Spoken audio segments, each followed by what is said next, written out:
Why is the concept of eternal youth so seductive to us humans? This question has been pondered by minds great and small throughout history. Mark Twain once mused, life would be infinitely happier if we could only be born at the age of 80 and gradually approach 18.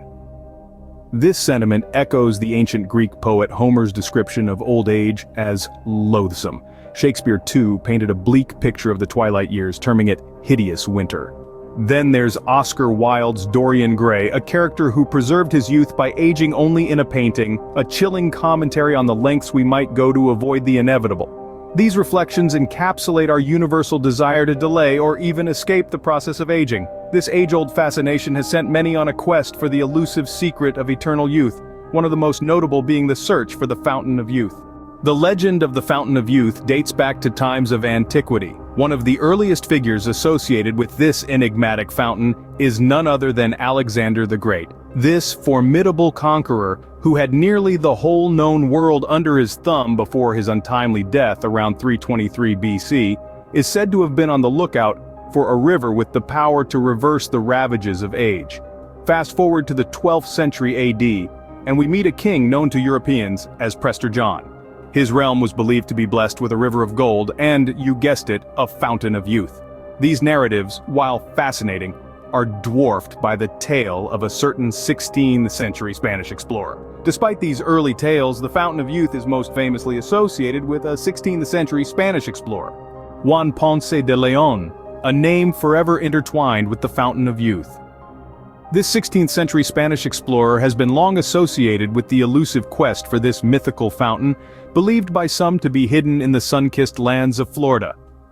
Today, in St. Augustine, America's oldest city, a quaint tourist attraction gives a nod to this legend, claiming to be the very fountain Ponce de León discovered in 1513. But sip from this spring, and you'll find no magical transformation awaits.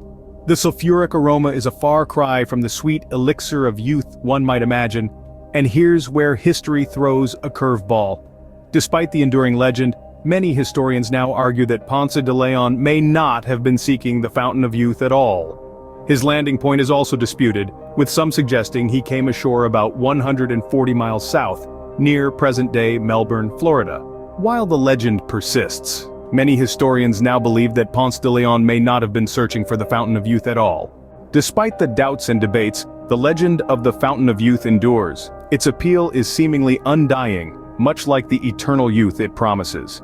A captivating tale that has coursed through the veins of history, seeping into our culture and consciousness.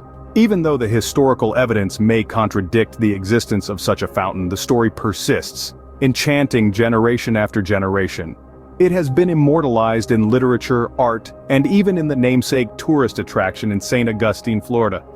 This enduring allure speaks volumes about our human nature. We are intrigued by mystery, driven by discovery, and perhaps most of all captivated by the possibility of defying time's relentless march. The Fountain of Youth symbolizes our ceaseless quest for vitality, longevity, and the magic of staying forever young. Whether or not the Fountain of Youth ever existed, its story serves as a timeless reminder of our enduring fascination with eternal youth.